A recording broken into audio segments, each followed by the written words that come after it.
Alright, सो chapter 11 का नाम है थर्मल प्रॉपर्टीज ऑफ मैटर।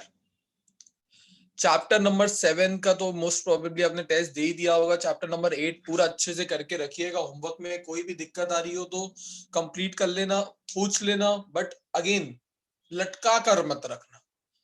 आपकी तो रेगुलर क्लास में हुए, बाकी स्टूडेंट्स को तो हमने एक्स्ट्रा क्लास में चैप्टर 8 करवा रहे हैं। स्टिल अगर आपको भी वो स्केड्यूल तो मिला ही है एक्स्ट्रा क्लास वाला, तो अगर आपको भी चैप्टर 8 का कोई पोर्शन वापस से कंप्लीट करना हो तो आप उसमें आ सकते हो as a backup, as a revision class, तो आप भी 2 बार सुन पाएंगे। किसी को कोई क्वेश्चन दिमाग में? सुबह सुबह जम गया हो वो अलग बात है, बट स्टिल कुछ हो तो बोल सकते हो।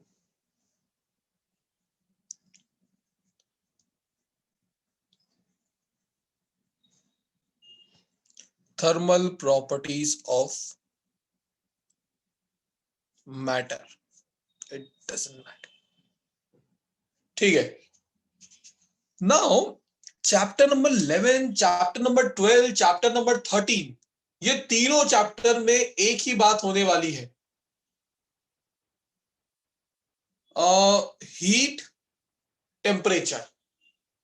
इसी चीज के अराउंड ये पूरे चैप्टर्स चलेंगे। तो मतलब जब मैं चैप्टर 12 स्टार्ट करूंगा थर्मोडायनेमिक्स, तो आपको अपने केमिस्ट्री का थर्मो याद आएगा, क्योंकि उसमें बहुत सारी चीजें आप पढ़ के आए होंगे। बट केमिस्ट्री जितना खराब नहीं होगा। पर्सनली मुझे तो 11th केमिस्ट्री का थर्मो आज तक नहीं आया, क्योंकि मैंने 11th में ढंग से किया नहीं था। बट 12th वाला थर्मो इजी है। हाँ, ये चीज है कि कभी कोई केमिस्ट्री का टीचर आपको ये बोलता कि मैं केमिस्ट्री में थर्मोडायनेमिक्स नहीं करवा रहा हूँ, फिजिक्स में हो जाएगा, तो मत सुनना। क्योंकि केमिस्ट्री के थर्मोडायनेमिक्स में एंथैल्पी, एंट्रोपी ऐसी चीजें भी आती है। फिजिक्स में मैं वर्ड भी यूज नहीं करूंगा इनका। फिजिक्स में ये वाली चीजें नहीं आने वाली है। तो होगा, बहुत सारी चीजें सिमिलर होगी, बट एग्जैक्टली सिमिलर हो वो ऐसा नहीं होता है। तो केमिस्ट्री वाले को केमिस्ट्री का पढ़ाना जरूरी है, फिजिक्स वाले को फिजिक्स वाला पार्ट पढ़ाना जरूरी है। बट मेरे एक्सपीरियंस से बता रहा हूँ, फिजिक्स का ज्यादा इजी होगा समझना। सो सबसे पहले इन चैप्टर नंबर 11, 12, 13, जैसा मैंने आपको बताया, हीट और टेम्परेचर की ही बात करेंगे। चैप्टर नंबर जो 11 होगा, आपको थोड़ा आइडिया दे देता हूं।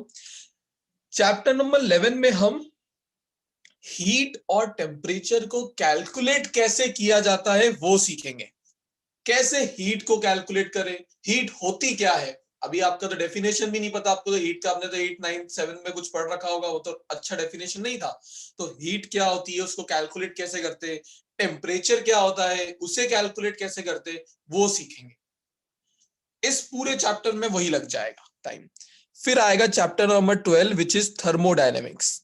थर्मोडायनेमिक्स में हम हीट और टेम्परेचर को अप्लाई करेंगे एट मैक्रोस्कोपिक लेवल। मतलब एक पूरे रूम का हीट टेम्परेचर क्या है, और भी चीजें होगी, बट जब हम मैक्रोस्कोपिक लेवल की बात करेंगे, पूरी की पूरी बॉडीज की बात करेंगे कि इस बॉडी का हीट क्या है, टेम्परेचर क्या है। अगेन प्रेशर, वॉल्यूम भी चीजें आएगी वहां पर, तो प्रेशर भी होगा, वॉल्यूम भी होगा। बट पकड़ने वाला पॉइंट कौन सा है, एक बड़ी बॉडी की बात कर रहे होंगे यहाँ पे हम, कि पूरी की पूरी बॉडी एज अ होल हम पढ़ने वाले हैं, और उसका हीट टेम्परेचर क्या होगा एंड वगैरह वगैरह। फिर आता है चैप्टर नंबर 13, जिसका नाम है केटीजी। क्या है फुल फॉर्म? फुल फॉर्म बताओ, फुल फॉर्म बताओ। KGF, KTG. Kinetic theory of gases. Yes, kinetic theory of gases. मतलब अब हम इसी चीज को माइक्रोस्कोपिक लेवल पे जाके पढ़ेंगे मॉलिक्यूल्स के लिए, कि उनका हीट टेम्परेचर क्या होता होगा, वॉल्यूम प्रेशर क्या होता होगा। ये सब चीजें हमको उस चैप्टर में जाके मॉलिक्यूल्स के लिए पढ़नी है। मतलब यहां पर स्टडी किसकी हो रही होगी, माइक्रोस्कोपिक लेवल पे, और यहां पर मैक्रोस्कोपिक लेवल पे। इस तरीके से ये तीनों चैप्टर बनने वाले हैं। अब इन तीनों चैप्टर में, चैप्टर नंबर 11 में होते थे 3 सेशन, बट अब सिर्फ मोटे मोटे अगर बोलूं तो 2 या 2.15 सेशंस ऐसा हो गया है। इतना ही इस चैप्टर का पार्ट बचा है आपके सिलेबस में। तो 2 सेशन पूरे पूरे और थर्ड सेशन का कुछ कुछ 10 to 15% पार्ट है। फिर इतने सीरियस क्यों हो यार? सर 12th में कुछ आएगा ऐसा बोल रहा काम में? हूँ? नहीं, 12th में 11th का फिजिक्स आधे से ज्यादा, मतलब 90% 12th में कुछ नहीं आता। ये 11th का फिजिक्स 9th का, तो 12th में ये वाला फिजिक्स कुछ भी नहीं होने वाला है। हाँ ये है कि चैप्टर मैकेनिक्स की चीजें यूज होगी आपको, जो आपने लॉ ऑफ कोसाइन पढ़ा हुआ है। वेक्टर्स तो भाई बेसिकली जेनरिक है ना, कोई भी क्वांटिटी वेक्टर हो तो वेक्टर की चीजें आपको अप्लाई करनी पड़ती है, तो वहां पर भी अप्लाई करनी पड़ेगी, पर बाकी फिजिक्स नहीं आएगा कुछ। 12th में पूरा क्या होने वाला है? इलेक्ट्रोस्टैटिक्स। हम चार्जेस की बात करेंगे, हम इलेक्ट्रिक फील्ड की बात करेंगे, हम मैग्नेटिक फील्ड की बात करेंगे। फिर आता है मॉडर्न फिजिक्स, जहां पे आपने केमिस्ट्री में इस साल पढ़ा होगा atom chapter, structure of atom, तो वैसा कुछ एटम चैप्टर पढ़ेंगे। न्यूक्लियाई पढ़ेंगे, न्यूक्लियस के अंदर ये जो एटम वो होते, प्रोटॉन्स होते हैं, न्यूट्रॉन्स होते हैं, इनका बिहेवियर कैसा रहता है, कैसे ये चल रहा होता है। फिर एक डुअल नेचर पढ़ेंगे कि भाई रेडिएशंस के पास और मैटर के पास डुअल नेचर होता है। फोटो इलेक्ट्रिक इफेक्ट जो आप 11th केमिस्ट्री में पढ़ रहे हो, पढ़ लेना अच्छे से, वो भी आएगा। 14 चैप्टर सेमीकंडक्टर होगा, एक ही इकलौता चैप्टर जिसके प्रैक्टिकल एप्लीकेशन है डे टू डे लाइफ में। तो वो, और 9 और 10 ऑप्टिक्स होंगे, ray optics and wave optics, light की बात करेंगे, वहां पे हम लाइट के नेचर की बात करेंगे, तो वो भी बड़े अच्छे चैप्टर होते हैं, वेटेज वाले होते हैं। ये चलने वाला, तो इधर से रिलेटेड कुछ भी नहीं। हाँ ये है, what is the difference between 10th and 11th and 12th? 11th में अगर आप आगे वाला चैप्टर पढ़ रहे हो और पीछे वाले का आपको थोड़ा नॉलेज नहीं भी है तो चल जाता है, क्योंकि सबके फिजिक्स अलग है चैप्टर में। अब आज मैं अगर आपको 11th पढ़ा रहा हूं तो मैं साल के स्टार्टिंग में भी आपको 11th पढ़ा सकता था, क्योंकि इसका कोई रिलेशन नहीं है आगे के चैप्टर से। मैं 12 पढ़ा सकता था, मैं 9 10 भी आपको स्टार्ट करवा सकता था। तो 10th में, स्पेशली 11th में, कनेक्शन बहुत कम है चैप्टर्स का एक दूसरे से। हर चैप्टर में एक नई फिजिक्स सिखाई जा रही है, बट 12th में ऐसा नहीं होगा। 12th का जो बुक 1 है, अगर फर्स्ट चैप्टर नहीं पढ़ा तो दूसरा नहीं पढ़ सकते, सेकंड नहीं पढ़ा तो थर्ड नहीं पढ़ सकते। मतलब 1 to 8 चैप्टर कनेक्टेड है। बुक 2 पढ़ी जा सकती है अलग से, बट बुक 1 का तो स्टार्टिंग से ही स्टार्ट करना पड़ेगा। उसमें भी कुछ होशियार स्कूल कभी कभी 8 पहले करवा देते हैं। मैंने हाउ 1 to 7 चैप्टर पढ़े बिना आप 8 पढ़ ही नहीं सकते हो। ये 8 पढ़ने के लिए तो हमने 7 चैप्टर पढ़े। माय गॉड, मेरे स्कूल से भरोसा उठ गया। सो 2 सेशंस बेसिकली। वापस मैं आपको 11th पे ले आता हूँ, 12th में तो अभी जाना बाकी है। तो 2 सेशन होंगे चैप्टर 11 में, 2 सेशन होंगे चैप्टर नंबर 12 में। इसका भी थर्ड सेशन निकल चुका है इस साल के सिलेबस से। और थर्ड चैप्टर 13 की बात करूं तो होते ही 2 सेशन थे, उसमें से 2 टॉपिक निकल चुके हैं, तो इधर में हो जाएगा 1.5 सेशंस, है ना। छोटू छोटू से चैप्टर, अभी तो 5 5 6 6 सेशन वाले चैप्टर पढ़े हैं, तो उनके सामने ये तो पपलू से लगते हैं। 2 सेशन तो सर यूं ही खत्म हो जाएंगे, वीक वीक में खत्म हो जाएंगे हमारे। सो कहीं ना कहीं यहाँ पर केटीजी में आपका केमिस्ट्री भी आपको काम आएगा अगर अच्छा है तो। नंबर ऑफ मोल्स के फॉर्मूले क्या होते हैं, molar mass, molecular mass, Boyle's law, Charles law, Gay Lussac law, तो इस चैप्टर में भी, ये 13 में भी आएगा। तो वो तो कॉम्बिनेशन होता ही होता है। तो फायदा भी है, नुकसान भी है। अगर यहाँ वहां अच्छा था तो यहाँ भी अच्छा है, वहां खराब था तो भी यहाँ अच्छा है, बुरा बिल्कुल नहीं है। ऐसा सोचने का ही नहीं बुरा है, यहाँ पे हो जाएगा। तो चले अब चैप्टर में आगे। थोड़ा फीलिंग आ गया क्या करने वाले हैं 11 12 13 में। नींद विंद उड़ी कि वापस आ गई सुन के नहीं इतना नहीं पढ़ना? ओके, वाना, क्या यारा, एनीथिंग सीरियस? शक्ल देख के यार ऐसा लग रहा है कि सुबह सुबह बम गिरा दिया किसी ने। ये हो क्या रहा है मेरी जिंदगी में? तो बेसिकली फिजिक्स ऐसा है, चैलेंजिंग है। फिजिक्स को आप इतना हल्के में भी नहीं ले सकते। Out of these 3 subjects physics heavy पड़ता है। बट हाँ, इस हैवी वाले पार्ट को अगर इजी बनाना होता है तो एक ही तरीका होता है, रेगुलर स्टडीज। जो जब करवाया अगर आपने तभी खत्म कर लिया तो चीजें इजी है। अब आज अगर मैं आपसे बोलूं चैप्टर 7 चैप्टर 6 आप मुझे टेस्ट दो, तो आपके दिमाग में आएगा सर रिवीजन तो किया ही नहीं, पढ़ा तो है ही नहीं, बहुत टाइम हो गया है। 7 तो चलो अभी अभी आपका तो शायद गया होगा, 7 आपका भी आएगा, आपका टेस्ट नहीं आया है। तो कहीं ना कहीं सब्जेक्ट आपको टफ तब लगने लगेगा जब आपके पीछे वाले पार्ट से कनेक्ट ही टूट जाएगा। यार महीनों तक अगर आप पढ़ोगे नहीं तो किसी को भी याद नहीं रहता है, आप स्पेशल नहीं हो, किसी को नहीं रहता है। तो जब आपको पता नहीं यार आज के दिन में तो मैं 3 घंटा फ्री ही हूँ, 2 घंटे फ्री हूँ, तो वो 2 घंटे को यूटिलाइज करना चाहिए पुराना पार्ट रिवाइज करने में। कि भाई 2 सेशन तो कर ही सकती हूँ ना, होमवर्क तो मैंने किया हुआ है, एक सेशन तो कर सकता हूँ। अगर एक सेशन भी रिवाइज होगा ना तो फ्लो बैठता है। चीजों को स्टार्ट करना, फ्रिक्शन इधर भी आता है, स्टार्ट करना हमेशा डिफिकल्ट होता है, बट एक बार स्टार्ट हो गया उसके बाद उसको कंटिन्यू रखना इजी हो जाता है। तो स्टार्ट ही नहीं कर पाते हम तो उस पे फोकस करो कि स्टार्ट कैसे। कोई भी चैप्टर उठाओ रैंडम पुराना, यार एक दो ना करने से तो 1-2 सेशन रिवाइज करना मेरे को लगता है बेहतर है। और 15-15 क्वेश्चन के सेशन है, अगर होमवर्क किया होगा तो हार्डली 1 आवर में हो जाएगा। मेगा बोर्डो सब लिख के करो, डिफिकल्ट डेरिवेशंस और क्वेश्चंस को लिखो, बाकी सब तो रीड ही करना है, बट अपने रेगुलर में तो लाओ उसको।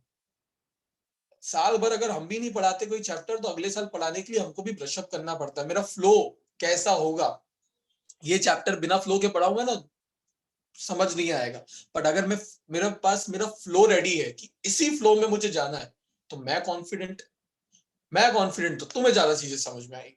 तुम्हारा भी तो फ्लो बरकरार रहना चाहिए। तुमने तो पुराने वाले चैप्टर से फ्लो ही तोड़ दिया है, और फिर एक्सपेक्टेशन है कि फाइनल एग्जाम में चलो केमिस्ट्री, मैथ्स, बायोलॉजी, फिजिक्स सब एक साथ कर लेंगे महीने में। हाउ? तो this is the right time, start हो जाओ। अभी अब तुम्हारे पास टाइम ज्यादा नहीं है, तो पुराने वो चैप्टर्स लो जिनमें दिक्कत हो रही है, टीचर से डिस्कस करो, हमसे बात करो कि सर इसको कैसे करना है, आप बताओ। वैसे वैसे वीडियो लेक्चर्स के थ्रू, एक्स्ट्रा क्लासेस के थ्रू। अब आज एक बच्चे का किसी को मैसेज आता है सुबह सुबह नेजल मैम के पास कि मैम चैप्टर नंबर 7 का बैकअप चाहिए, हो जाएगा फिजिक्स में? अबे कल रखा था मैंने बैकअप, ग्रुप पे वो वीडियो लेक्चर्स वो डाले हुए हैं, लिंक विंक, और आज पूछ रहा पता ही नहीं। तो भाई ग्रुप को फैमिली ग्रुप नहीं मानना है, ये व्हाट्सएप ग्रुप में काम की इंफॉर्मेशन आती है, ये थोड़ी ना म्यूट करके रखना होता है। वो तो हमने भी कर रखे फैमिली के, तो और इधर तो कोई इंफॉर्मेशन पास हो जाएगी ऐसे तो छोड़ो। चलो अब चलते मेन जगह पर। Heat and temperature, these two terms are very common due to their wide usage in our day-to-day life, and because of that reason people use these terms interchangeably. कोई साला हीट को टेम्परेचर बोल देता है, कोई temperature को heat बोल देता है, मतलब ये सोचे बिना कि इनमें बहुत ह्यूज डिफरेंस है, नॉर्मली हीट टेम्परेचर को इंटरचेंज कर लेते हैं। तो एज अ फिजिक्स स्टूडेंट आपको ये डिफरेंस पता होना जरूरी है। हाँ, मैं ये कहूंगा कि जहां हीट यूज हुआ है वहां टेम्परेचर आएगा ही आएगा। जहां टेम्परेचर की बात हो रही है वहां भी हीट आएगी ही आएगी, बट इसका मतलब ये नहीं है कि आप हीट की जगह टेम्परेचर, टेम्परेचर की जगह हीट यूज कर लो। There exists a fine line which demarcates heat from temperature, which distinguish heat from temperature. एक ऐसी लाइन है जिसके इधर हीट होती है, इधर टेम्परेचर होता है। भाई दोनों में थोड़ा डिफरेंस है, तो पहले उसको क्लियर करते हैं हम कि ये हीट और टेम्परेचर है क्या। पहले हम हमारे लोअर स्टैंडर्ड की डेफिनेशंस पढ़ेंगे, क्या हमको बताई गई थी, और क्या फॉर 11th स्टैंडर्ड हमें मॉडिफाई करना है। दोनों लिखवाऊंगा, तो पेन पेज नोट्स, अपने नोट्स रेडी रखना। नोट्स में आपको ये सब चित्रकारी करनी है, ठीक है? वहीं पर ढूंढो जगह, वहीं पर लिखना है। कई कॉपी वॉपी में नहीं लिखोगे, नोट्स में से ही पढ़ना है, तो नोट्स में होना चाहिए। अब मैनेज आपको करना है, आप आर्टिस्ट हो उस चीज में, कहां पर आपको वो फिट करना है नोट्स में, चैप्टर 11 में। सो भाई mister Siddharth, what is heat? Heat क्या है आपके लिए? सर गर्मी,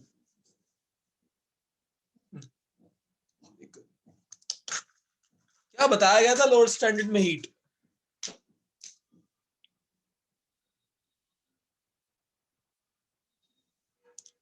सिद्धार्थ देखो,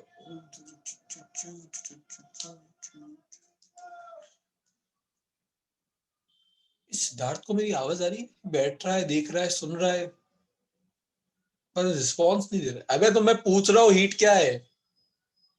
अरे मैं सर नीचे गया था स्पेक्स लेने, सो सॉरी, सुना नहीं। ओके, खरीद खरीद के लाया है? सॉरी, ना ना सर, नीचे रूम में ही पड़े थे। ओके, तो मैं पूछ रहा था कि आपको अपने लोअर स्टैंडर्ड में हीट का डेफिनेशन क्या दिया, नहीं तो याना बता देगी, याना भी भाग रही है। सर फॉर्म मतलब एक एनर्जी है सर, जिससे मतलब वो एक एग्जैक्टली एक बस बस बस बस हॉटनेस फील बस होता है। ज्यादा ज्यादा बकवास मत करता। एक अच्छी चीज बोल दी तूने, उस पर रुक जा, यहीं पर तेरी इज्जत बन गई है। Heat is the form of energy, ये आपको बताया गया था। Heat is the form of energy, ये आपको बचपन से बताया जा रहा है। हीट और कुछ नहीं है, एक एनर्जी का ही फॉर्म है, which are supplying to the body by different methods.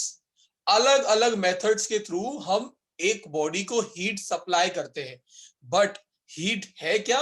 It is nothing but the form of energy, एक एनर्जी का ही फॉर्म है, ये आपको बताया गया था। तो आज भी अगर आपकी कोई आपसे हीट पूछता है और आपको कुछ समझना है, तो ये चीज तो आपको सबसे पहले बोलनी ही रहेगी कि sir heat is the form of energy, energy का ही फॉर्म है। तो आधी चीजें आपको हीट के बारे में पहले ही पता लग जाएगी। हीट की ऐसा यूनिट, हीट का डायमेंशनल फॉर्मूला, अगर वर्ड सही यूज किया, फॉर्म ऑफ एनर्जी, तो एनर्जी का आपको डायमेंशनल फॉर्मूला पता है, एनर्जी की यूनिट पता है, तो हीट ऑटोमेटिकली पता लग जाएगा।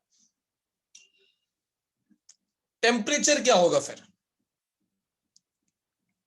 So temperature is a measurement in which the बस बस बस छोड़ दे। टेम्परेचर इज अ मेजर, इसने वर्ड यूज किया मेजर, ये बड़ा अच्छा है। Temperature is a measure of heat.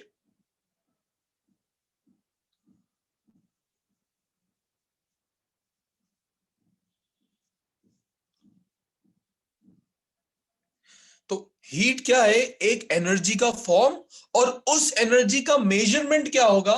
Temperature. किसी के पास ज्यादा होगी, किसी के पास कम होगी, वो कैसे पता लगेगा? बॉडी के टेम्परेचर से। बट हीट क्या होगी? तो ये मत, अगर कोई बॉडी गर्म है तो आप ये नहीं बोल सकते हो उसकी हीट ज्यादा है, मतलब टेक्निकली आप बोल सकते हो ऐसे, बट करेक्ट वर्ड हीट नहीं होगा, बोला उसका टेम्परेचर ज्यादा है, उस हीट का मेजरमेंट टेम्परेचर है।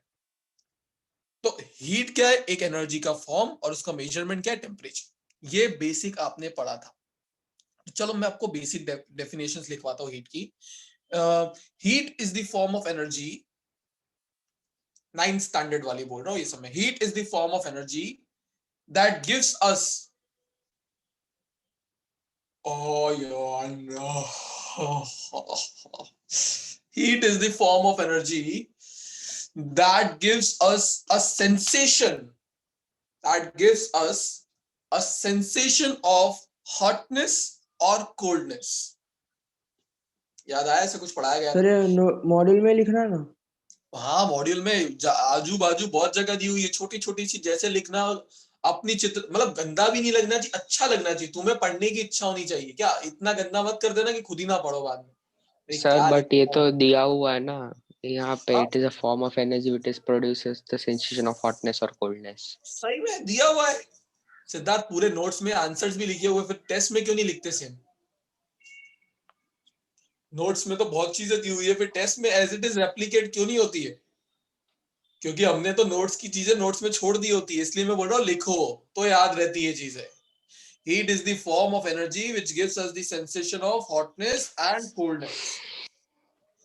अच्छा, हीट अगर बात यूज होगी तो उसका जो रिप्रेजेंटेशन होगा वो होता है कैपिटल क्यू। हीट को कैपिटल क्यू से रिप्रेजेंट करेंगे पूरे चैप्टर में, स्मॉल क्यू से मत करके आना, स्मॉल क्यू हमने चार्ज के लिए रखा हुआ है, बाद में यूज करेंगे 12th पे। तो capital Q is the symbol used for heat, and its SI unit is joule. Joules, क्योंकि एनर्जी है भाई, मैंने पहले ही बता दिया था। और CGS यूनिट इधर यूज होता है कैलोरी, तो CGS यूनिट हो जाएगा कैलोरी। कोई कन्वर्जन पता है किसी को कैलोरी और जूल के बीच का? 1 joule is equal to 0.24 calories. Yes, 1 joule is equal to 0.24. Yeah, 1 calorie is equal to 4.18 joules. एक कैलोरी के अंदर इतना जूल्स होता है, पर बाकी जो उसने बोला वो भी ठीक था।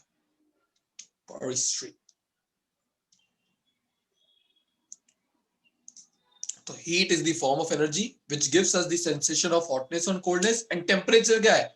It is the degree of hotness और coldness of a body. Temperature को हम कैसे डिफाइन करते हैं? It is the degree of hotness और कोल्डनेस ऑफ अ बॉडी। कोई कितना ज्यादा गर्म होगा या कितना ज्यादा ठंडा होगा, उसका मेजरमेंट वो बताएगा हमको temperature. It is the degree of hotness और coldness of a body, and its SI unit is Kelvin. Kelvin Klein. Yes, Kelvin. SI unit होता है केल्विन। और अदर यूनिट्स जो आप यूज करते हो, डिग्री सेल्सियस। अभी आप जाते हो तो आपका टेम्परेचर वो मशीन में सर 98 आया है, सर 96 आया है, तो वो फ़ारेनहाइट में होता है। तो ये सब उसके दूसरे यूनिट है, डिग्री फ़ारेनहाइट, डिग्री सेल्सियस, इस तरीके से। तो यूज तीनों ही होते हैं, उस पे भी आएंगे।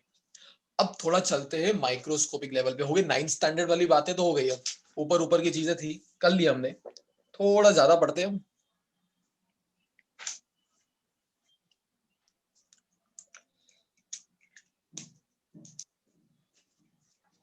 देखो केमिस्ट्री में आपने पढ़ा है all the substance are made up of, fill in the blanks. Matter. All the substances are made up of Matter. Atoms. atoms, molecules, and these molecules are in the state of continuous random motion. All the substances are made up of molecules, and these molecules are in the state of continuous random motion. सब बावले हुए पड़े इधर उधर इधर उधर दौड़ रहे होते हैं। Depending upon the nature of the substance, आपके substance का nature कैसा होगा, ये molecule 3 टाइप के मोशन कर सकते हैं। वापस रिपीट कर रहा हूं, depending upon the nature of the substance, substance कैसा है उसके ऊपर ये 3 टाइप के मोशन मॉलिक्यूल्स परफॉर्म कर सकते हैं। कोई बताना चाहेगा कौन कौन से वो मोशन हो सकते हैं? सर ट्रांसलेशनल, रोटेशनल और रोलिंग। रोलिंग पे नहीं जाऊंगा मैं अभी हाल। फर्स्ट होता है ट्रांसलेटरी मोशन या ट्रांसलेशनल मोशन, जो चैप्टर 7 में आपने पढ़ा है। दूसरा रोटेशनल या रोटेटरी मोशन।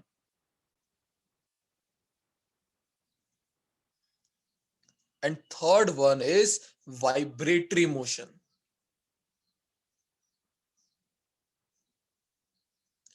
तो नेचर सब्सटेंस के नेचर पे डिपेंड करेगा, क्या उसका मॉलिक्यूल ये कर पा रहा है या नहीं कर पा रहा है, ये वाला मोशन कर पा रहा है या नहीं कर पा रहा है, ये वाला कर पा रहा है या नहीं कर पा रहा है। बट टोटल वो ये 3 टाइप के मोशन कर सकता है। रोलिंग इसलिए वर्ड यूज नहीं कर सकते क्योंकि वो इन दोनों का कॉम्बिनेशन होता था, ट्रांसलेटरी और रोटेटरी का। कोई नया टाइप का मोशन नहीं है, इन दोनों का कॉम्बिनेशन है। वाइब्रेटरी समथिंग डिफरेंट, जो आपको पूरा का पूरा चैप्टर नंबर 14 ऑसिलेशंस में पढ़ना है जाकर।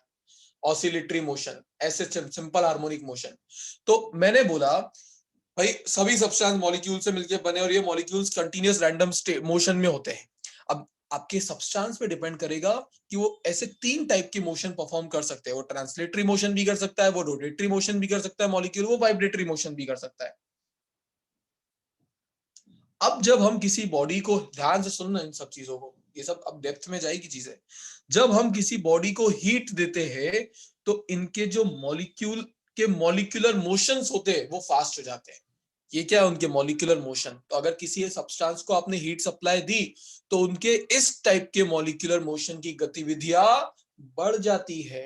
वो ज्यादा ट्रांसलेटरी मोशन करने लगेगा, वो ज्यादा रोटेटरी मोशन करने लगेगा, वो ज्यादा वाइब्रेटरी मोशन भी करने लग जाएगा।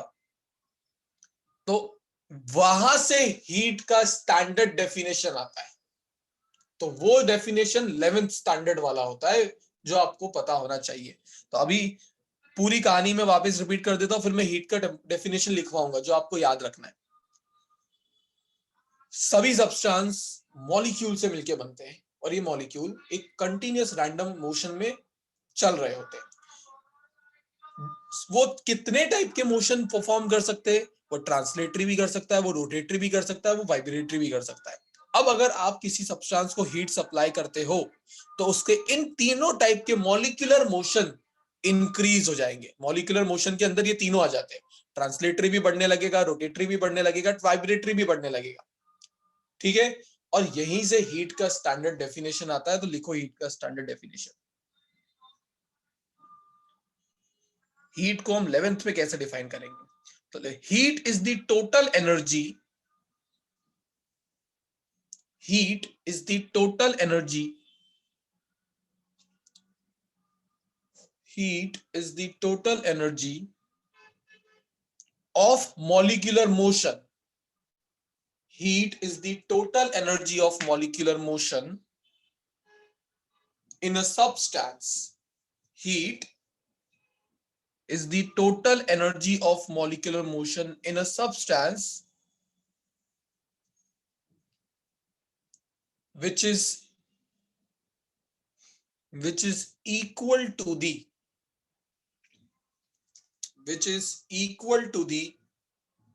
sum of kinetic energy, which is equal to the sum of kinetic energy possessed by the molecule of a body, kinetic energy possessed by the molecule of a body,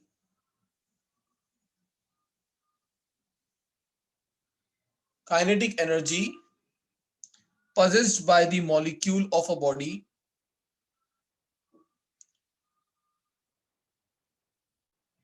by virtue of their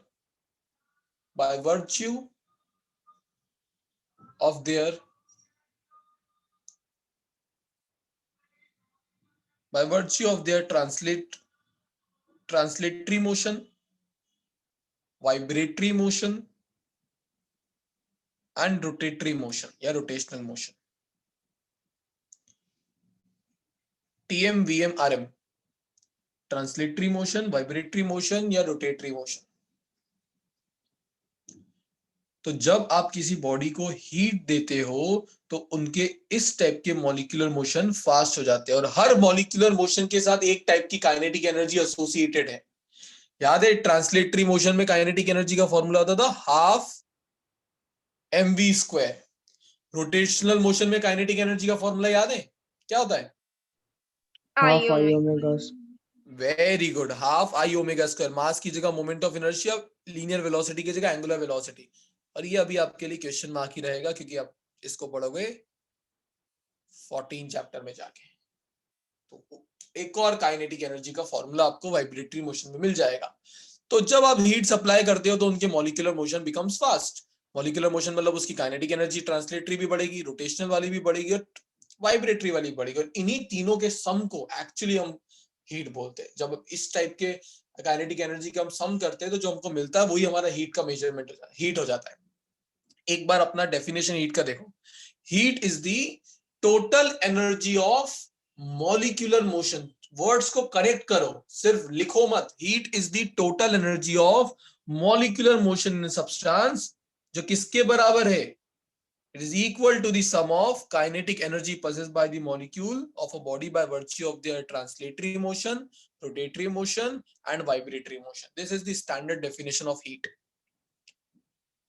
अब point ये है कि अगर आप 11th standard में वो पहले वाली डेफिनेशन भी हीट की लिखते हो तो कभी कभी टीचर आपको मार्क्स दे देता है, तो उसको रखना है आपको। या ना जाग जा, सो तो नहीं रही है। सर ये थोड़ा सरल भाषा में समझाना हीट की डेफिनेशन। ट्रांसलेटरी मोशन अगर हो रहा है तो केवल उसकी जो एनर्जी होगी उसके पास ट्रांसलेशनल काइनेटिक एनर्जी होती है। रोटेशनल मोशन में रोटेशनल काइनेटिक एनर्जी होगी, वाइब्रेटरी में तो इन्हीं तीनों के सम को हम बोलते हैं उसकी हीट एनर्जी। ये बोल रहा हूं, बट लिखने का तरीका क्या? अब देख, heat is the total energy of a molecular motion. ये मॉलिक्यूलर मोशन की टोटल एनर्जी हीट है in a substance which is equal to the sum of kinetic energy possessed by the molecule by virtue of their translatory, rotatory and vibratory motion. ठीक है? Yes sir. Okay. तो अगर आप 11th वाला definition, ये definition लिखोगे तो definitely marks नहीं ही कटेगा, फिक्स है, कभी नहीं कटने वाला है, वेट करो सिद्धार्थ। बट अगर आपने वो वाला डेफिनेशन लिखा, it is the form of energy which gives us the sensation of hotness और कोल्डनेस, तो 50% चांसेस है टीचर छोड़ देता है, दे देता है नंबर, पर 50% है वो अड़ जाएगा। भाई 9th वाला डेफिनेशन 11th में लिखना था, तो आए 11th में, क्यों आए तुम 11th में, क्या करूं मैं? ठीक है। ऑलराइट, हाँ बोलो भाई सिद्धार्थ। सिद्धार्थ चला ही गया। सिद्धार्थ बैठ के पढ़ना होता है। सर मतलब आपने जैसे कि बोला कि सम का मतलब जो translatory, rotatory and vibratory motion है, उसके जो सम होता है उसको हीट एनर्जी, तो मतलब आपके कहने का मतलब ये कि उसके दौरान जो हीट प्रोड्यूस हुई है ड्यूरिंग काइनेटिक मोशन, उसको बोलना चाहते हो, मतलब जो बेसिकली तुमको ये पढ़ाया होगा कि जब तुम बॉडी को टेम्परेचर, ऐसा बॉडी का टेम्परेचर इंक्रीज करते हो तो मॉलिक्यूल फास्ट फास्ट मूव करते हैं, ऐसा बोलता है। रैंडम मोशन होता है हाँ मॉलिक्यूल, हाँ हाँ हाँ, और रैंडम मोशन होता है तो हो क्या रहा होता है, इस बॉडी के अंदर ये 3 टाइप की एनर्जी बढ़ रही होती है, तो हम बोलते हैं बॉडी की हीट कंटेंट बढ़ गया। ओके। ये इसके पीछे का है जो आपको आज तक बताया नहीं गया था डेफिनेशन, बट बेसिकली पीछे माइक्रोस्कोपिक लेवल पे ये हो रहा होता है। बट ये चीज 9th स्टैंडर्ड में बता देता तो याना तो आज ही सो रही है, 9th स्टैंडर्ड में तो वो छोड़ ही देती फिजिक्स। पढ़ती नहीं। तो उस चक्कर में क्या होता कि भाई बच्चे को बस बस क्या करते थे, अब बस बस याना कैमरे से बाहर निकल के बता जाना। वो देखी रिंग मूवी किसी ने? एक हॉरर मूवी है, हाँ याना, उसमें ऐसी एक, सर मैं जग रही हूँ, मैं आपको दिखा रही हूँ, मेरी आंखें खुली है। आंखें खुली होना वो सिंबल थोड़ी अलग। ना होता है जगने जागने का, पागल है। ये किसने बोला कि आंखें खुली करके लोग सो नहीं सकते? स्टूडेंट के पास बहुत सारी एबिलिटी होती है। सर मैं उसमें से एक हूँ। ऐसे सो, मतलब पता है टॉपिक थोड़ा सा ऐसा है कि ठीक है, बट हाँ अगेन समझना तो पड़ेगा। तो वो रिंग मूवी पे था याना में, रिंग मूवी देखना कभी, वो क्या हॉरर मूवी है, उसमें भूत बताओ टीवी से ऐसे बाहर निकल के आता है। टीवी में से पानी गिरता है फिर बाहर बाहर आता है। हाँ, तो ऐसा कुछ अभी तू करने वाली थी, मैं डर गया। ठीक है ठीक, याना लैपटॉप में से पिक्चर्स बाहर आएंगे। आई डोंट केयर सर, याना के मन में चल रहा है।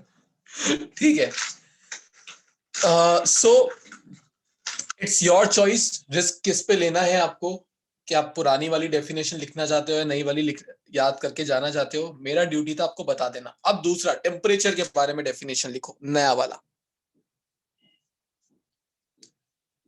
The temperature of a body, the temperature of a body is the measure of, जब तक ये हीट और टेम्परेचर का इंट्रोडक्शन है तब तक ये चैप्टर बोरिंग है, उसके बाद थोड़ा इंटरेस्टिंग हो जाता है। बट अब आपको इतना डेप्थ में कोई बताएगा उसकी श्योरिटी मैं नहीं दे सकता। मैंने आपको हीट टेम्परेचर को ज्यादा माइक्रोस्कोपिक लेवल पे जाके बताया, नहीं तो इसको तो ऊपर ऊपर से निपटा दिया जाता है इस टॉपिक को। The temperature of a body is the measure of the average kinetic energy of its molecule. The temperature of a body is the measure of the average kinetic energy of its molecule. तो ये basically है अभी भी वही measurement ही है, पर किस चीज का मेजरमेंट होगा माइक्रोस्कोपिक लेवल पे? मॉलिक्यूल्स की एवरेज काइनेटिक एनर्जी का। ठीक है, अच्छा सिद्धार्थ तेरा कोई डाउट था, वो हो गया था क्या? अच्छा हो गया था, फिर ऐसा हैंड लोअर भी करना होता है। ठीक है, चलिए, सो टेम्परेचर और हीट के स्टैंडर्ड डेफिनेशंस आपको मिल चुके हैं, अगली क्लास में आपसे पूछे जाएंगे। यस, सो अभी हमने बात की कि जब हम किसी भी बॉडी को एनर्जी देते हैं तो उस बॉडी के मॉलिक्यूल्स की काइनेटिक एनर्जी बढ़ जाती है। बट क्या सिर्फ काइनेटिक एनर्जी ही बढ़ती होगी, कोई और एनर्जी नहीं बढ़ सकती हीट देते वक्त?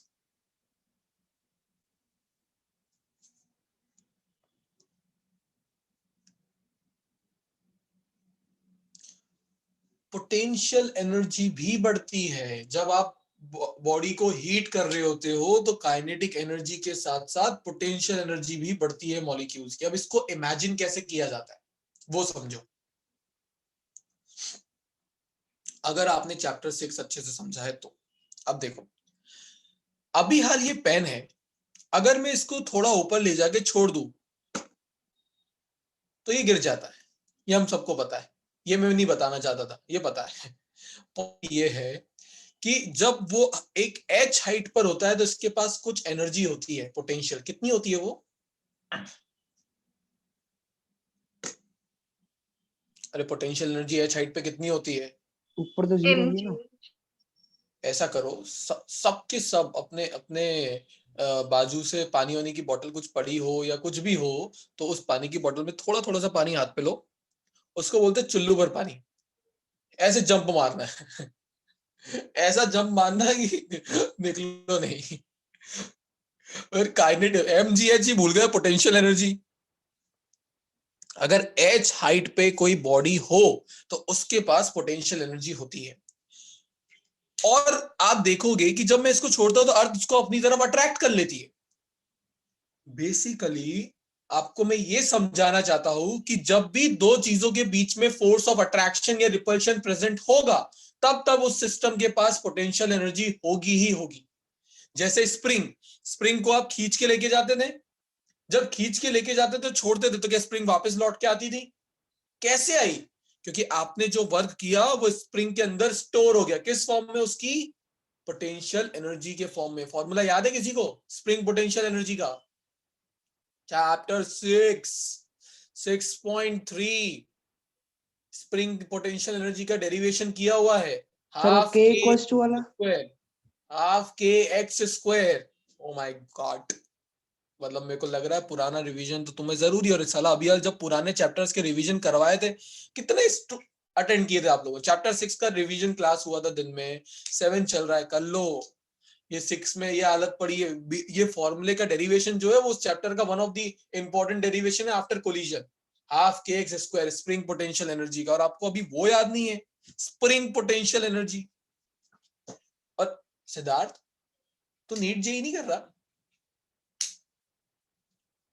मतलब नीट जेई में ये फॉर्मूला बहुत काम आता है। सर सर अभी दोनों ये एक सब साथ। बहुत साल पे गालियां मत दो साल को, पढ़ना साल में खुद को ही है। तो ये सबको बोल रहा हूं मैं, ये इस साल के चक्कर में अपने आप को ऐसा मत बोल यार मैं, ये तो कोविड था इसलिए मैं नहीं पढ़ पाया। इसी कोविड में कोई आपका क्लास में टॉप भी करेगा तो आपका एक्सक्यूज कोई सुनेगा नहीं उसमें कि यार तेरे लिए और उसके लिए सेम ही साल था। आपने एक्सक्यूज सर देने, मैंने ऐसा साल कब बोला? मेरे को साल सुनाई दिया तो मुझे इस पे लगा कि भाई मैं साल सर बोल मैं देता हूँ। बोला दोनों एक साथ, साथ दोनों एक साथ नॉट क्या? JEE। अच्छा, अरे मैं बता रहा हूँ दोनों एक साथ मतलब कुछ तो देगा ना। सो पॉइंट ये है, एक्सक्यूजेस हमेशा देने वाले को अच्छे लगते हैं और सुनने वाले को खराब। ये बहुत अच्छी लाइन है, इसको अपनी लाइफ में बैठा के रखना। ठीक है। सो पॉइंट यहाँ पे मैं आपको ये समझाना चाह रहा हूँ कि अगर कभी भी दो चीजों के बीच में फोर्स ऑफ अट्रैक्शन या रिपल्शन प्रेजेंट है, तो मतलब उस सिस्टम के पास पोटेंशियल एनर्जी होगी ही होगी। जब आप एक स्प्रिंग को खींच के बाहर लेके जाते थे तो आप उसके ऊपर करते थे कुछ work. That work done would be stored in the form of potential energy. कैसे पता लगेगा? छोड़ दो, ये वापस अपनी जगह आता था। अगर आ रहा है तो उसके पास कुछ काइनेटिक एनर्जी है, तो वाई कहां से होगी? क्योंकि उसके पास इस पोजीशन पे कुछ पोटेंशियल एनर्जी स्टोर हो चुकी होती है। Energy can neither be created nor be destroyed. कहीं से तो कोई एनर्जी आ ही रही है, तो अगर इसके पास मूव करते हुए काइनेटिक है तो वो उसके पास कहां से आई थी? उस पॉइंट पे उसके पास पोटेंशियल एनर्जी थी। और पोटेंशियल कैसे आई? मैंने मेरी एनर्जी को लूज किया, मैंने काम किया उसके ऊपर, तब जाके उसके अंदर एनर्जी आई है। तो ये सिस्टम चलता था चैप्टर 6 से। तो ये याद रखना कि जब भी किसी के बीच में अट्रैक्शन या रिपल्शन का फोर्स होता है तब उस सिस्टम के पास पोटेंशियल एनर्जी भी होती है। और आप सभी को पता है मॉलिक्यूल्स के बीच में भी फोर्स ऑफ अट्रैक्शन और रिपल्शन होता है, केमिस्ट्री में आपको ये बताया गया है। तो अगर मॉलिक्यूल्स के बीच में भी इस टाइप का अट्रैक्शन रिपल्शन का फोर्स प्रेजेंट है, तो उनके पास साथ ही साथ और कौन सी एनर्जी भी होती है? Potential energy. तो काइनेटिक तो होती ही होती है, पोटेंशियल भी होती है, और इन्हीं दोनों के सम को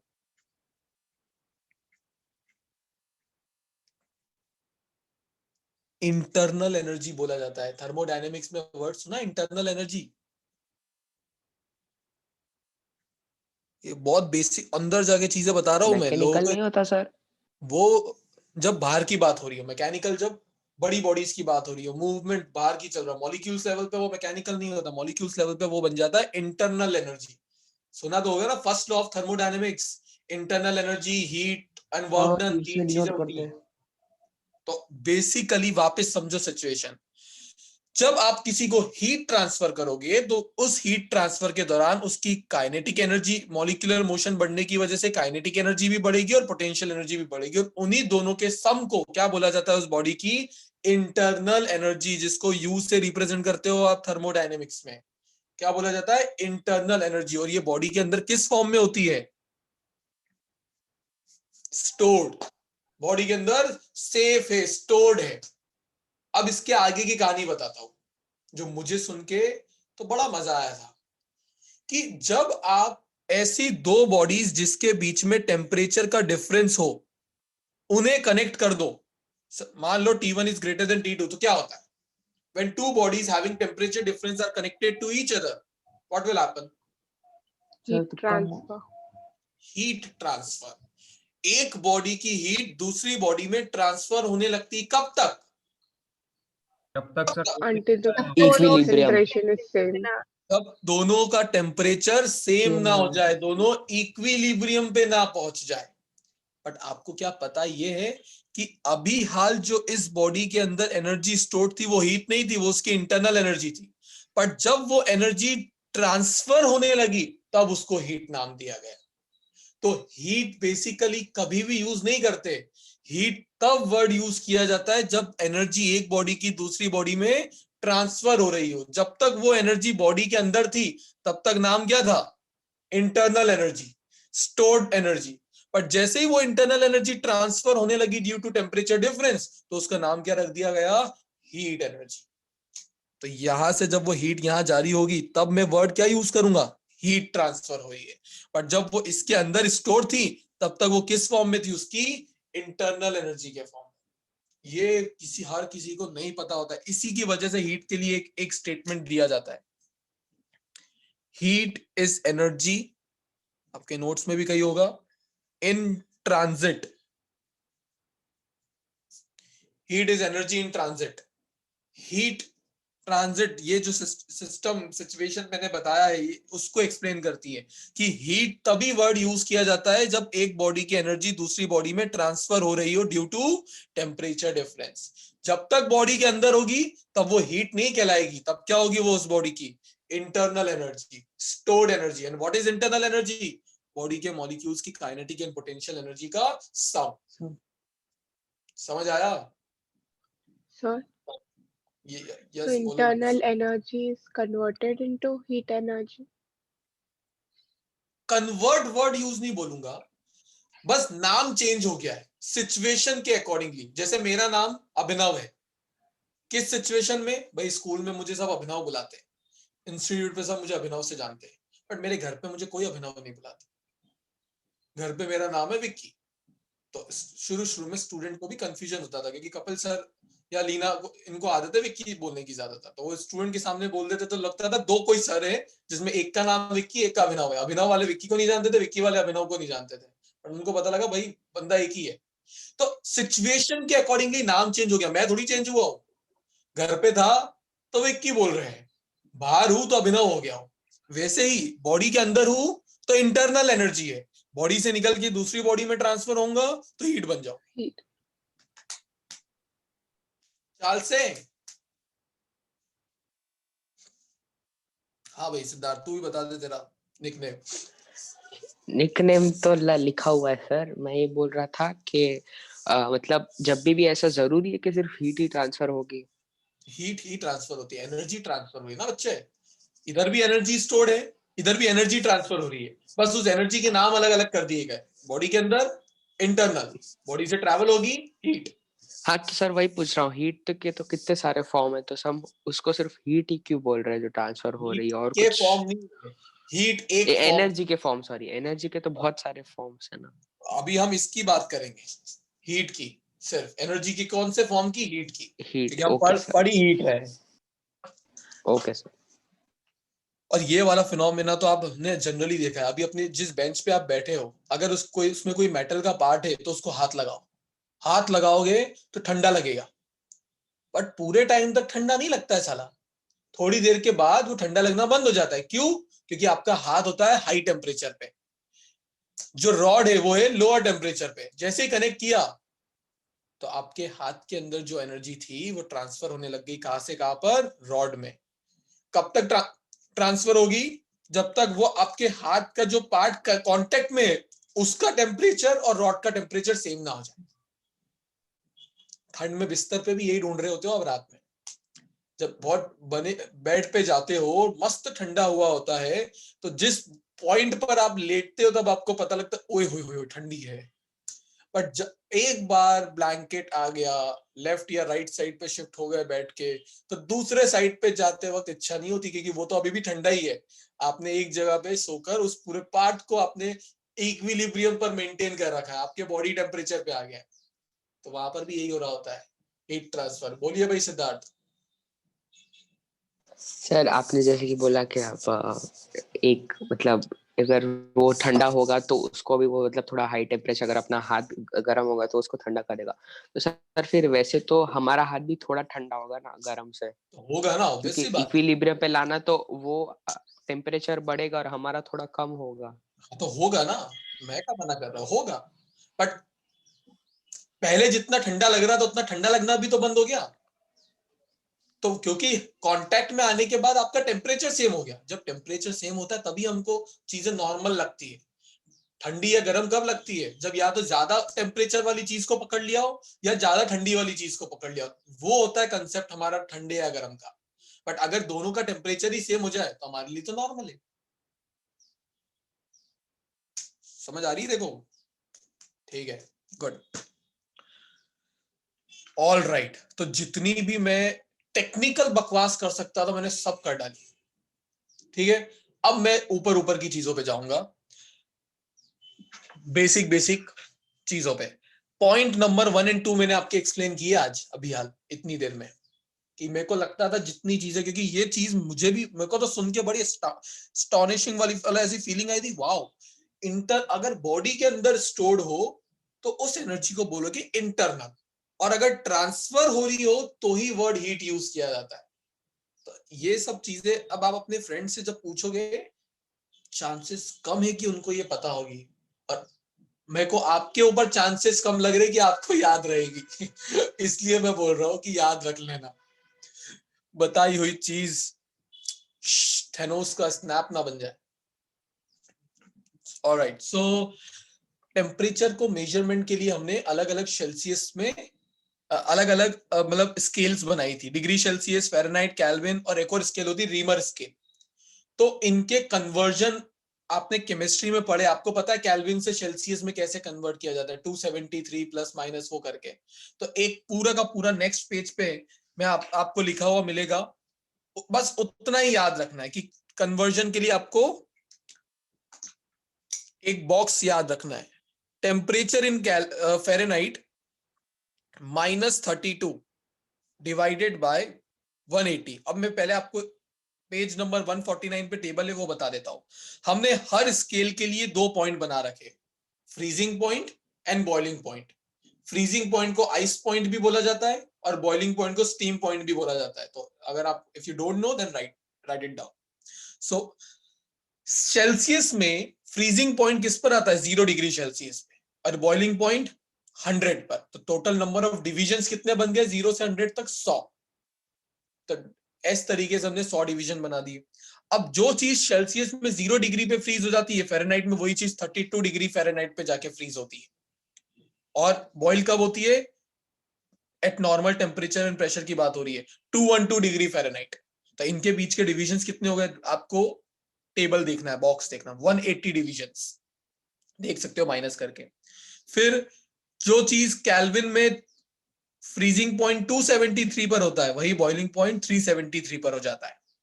एंड सेम एक और नई स्केल होती है रीमर स्केल, यूज नहीं होगी, कुछ भी नहीं आएगा, बस एनसीईआरटी में शायद दे रखी तो लिख दिया।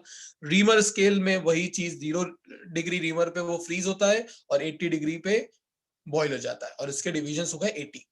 तो हमने इन चारों के बीच का एक रिलेशनशिप बना लिया, जो मैं लिख रहा हूं, temperature in Fahrenheit -32 divided by 180 total number of divisions is equal to temperature in degree Celsius divided by total number of divisions is equal to temperature in Kelvin -273 by number of divisions and temperature in Reaumur divided by 80. अब आपको अगर कोई दो का use हो, for example ये भूल जाओ, ऐसा कुछ है, ये वाला पार्ट होता सिर्फ, तो अगर मैं आपको टेम्परेचर इन सेल्सियस दे दूं तो आप टेम्परेचर इन फ़ारेनहाइट निकाल सकते हो। तो इस तरीके से आप इस बॉक्स को यूज कर सकते हो। आपको केमिस्ट्री में भी सिखाया गया यार, 9/5 ऐसा कुछ होता था, ये वही है। कैसे आया वो 9/5? अगर इस 100 को मैं इधर शिफ्ट कर दूंगा तो ये 180 को, तो 180/100 क्या हो जाएगा? 9/5। तो वो जो फॉर्मूला आपने पढ़ा है वही बन जाएगा। तो ये न्यूमेरिकल के लिए याद रखना है, और इस पर बेस्ड पहले 3 न्यूमेरिकल इसी पर बेस्ड है, पप्लू से डायरेक्ट लगाओ, वैल्यू पुट करो और आंसर आ जाएगा। फर्स्ट 3 न्यूमेरिकल तो होमवर्क लिख लो, आपके पूरे तीनों न्यूमेरिकल करके आने आपको। याना का मुंह यार कितने नौटंकी है तेरी।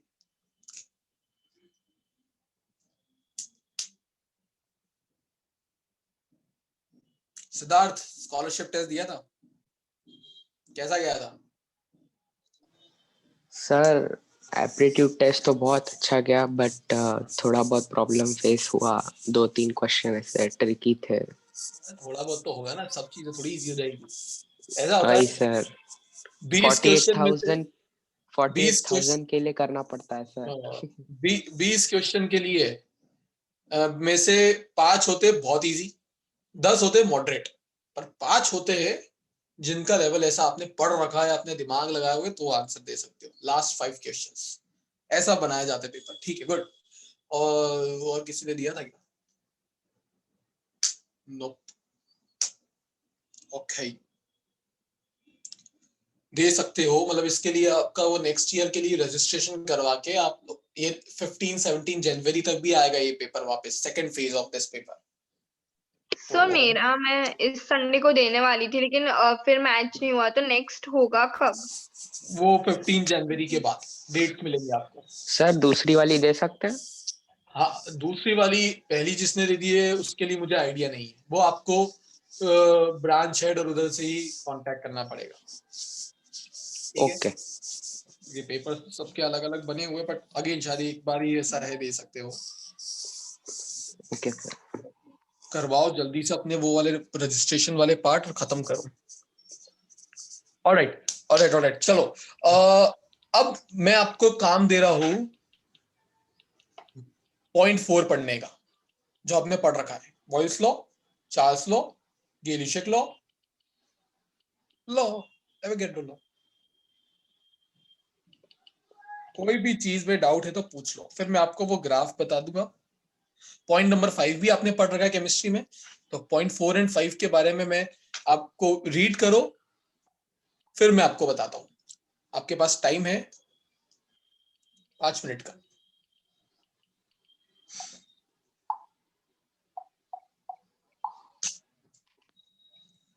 मस्त होते ना Boyle's law, Charles law, Gay Lussac law, सब सर जगह।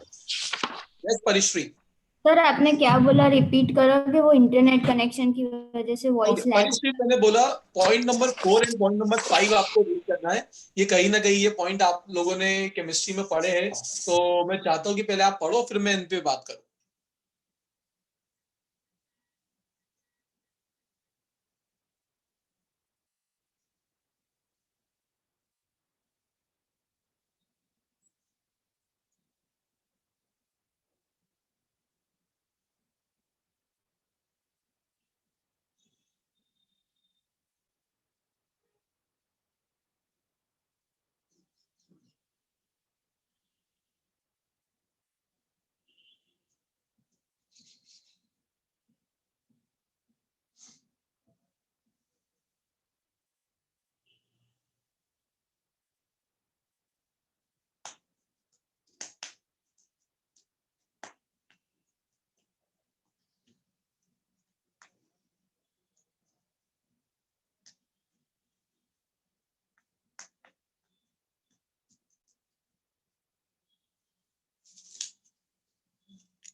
पढ़ लिया सिद्धार्थ?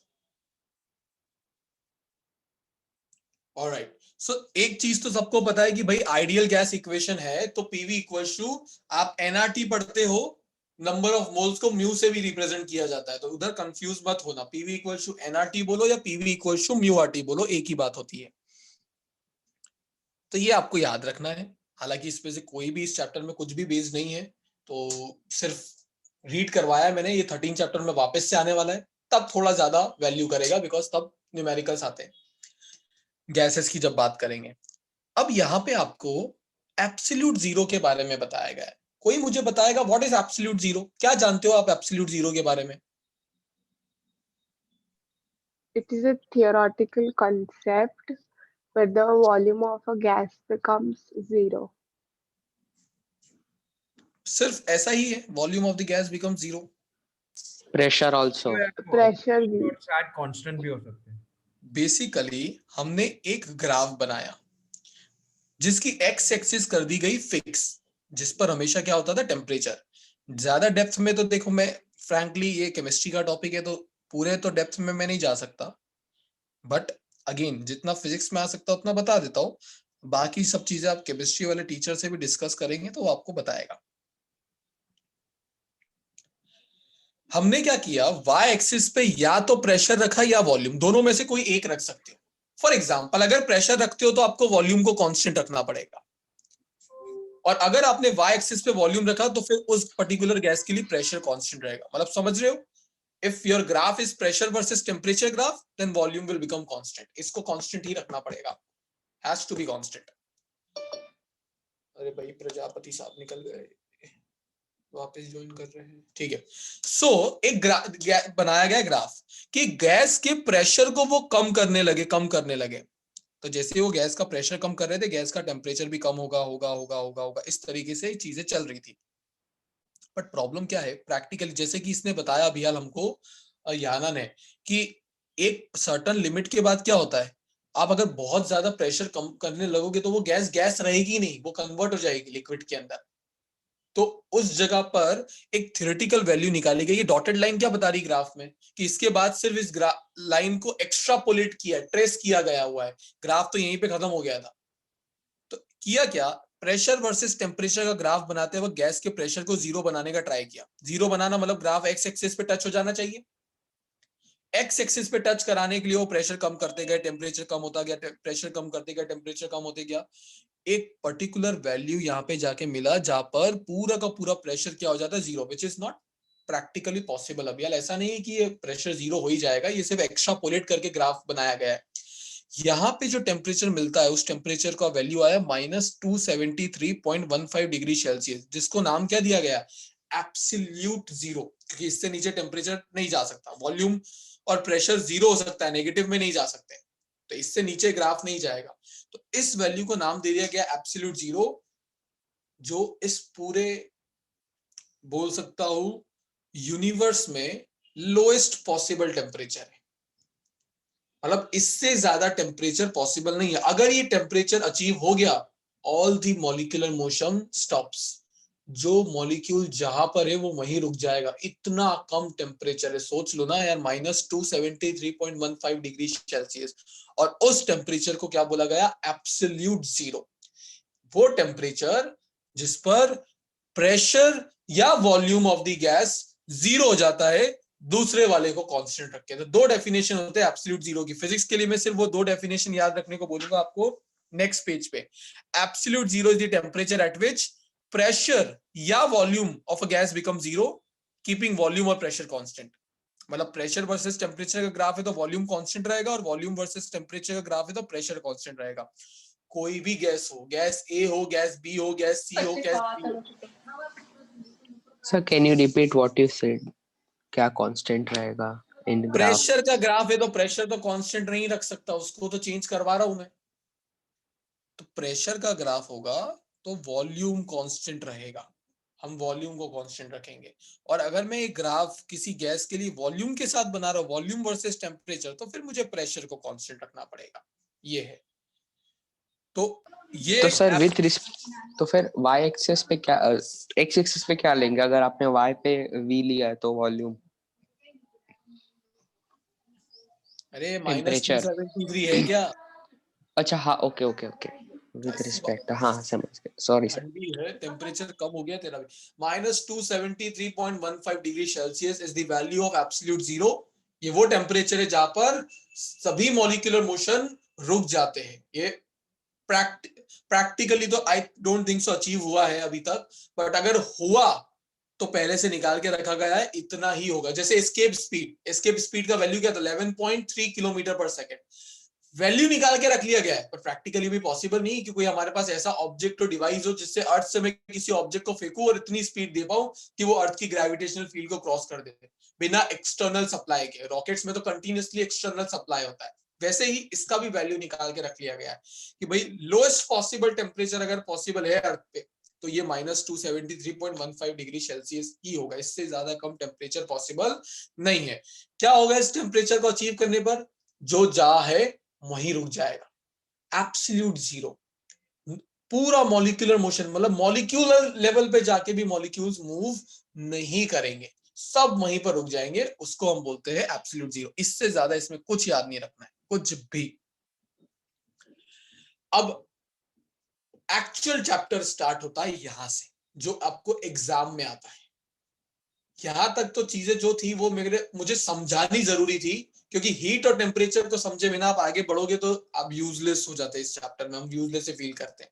बट अब एग्जाम पॉइंट ऑफ व्यू से बोलूं तो थर्मल एक्सपेंशन, यहां से वो टॉपिक्स है जो स्टार्ट होते हैं। न्यूमेरिकल आना, एग्जाम में थ्योरी आना, कि थर्मल एक्सपेंशन के बताओ। तो ये वाले टॉपिक आज नहीं समझाऊंगा, थोड़ा सिर्फ ओवरव्यू दे रहा हूं, टिक करके रखो, very very important. Thermal expansion क्या है आपको भी पता, नाम से थर्मल का मतलब क्या होता है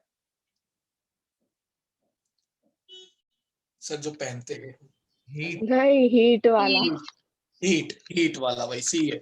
तो जब भी आप ऑब्जेक्ट को हीट सप्लाई करते हो तो ऑब्जेक्ट के डायमेंशंस चेंज होते हैं, ऑब्जेक्ट एक्सपैंड होने लगता है, और उसी फिनोमिना को हमने क्या बोल दिया? Thermal expansion. आप सप्लाई करो हीट, उसके डायमेंशंस बढ़ने लगते हैं।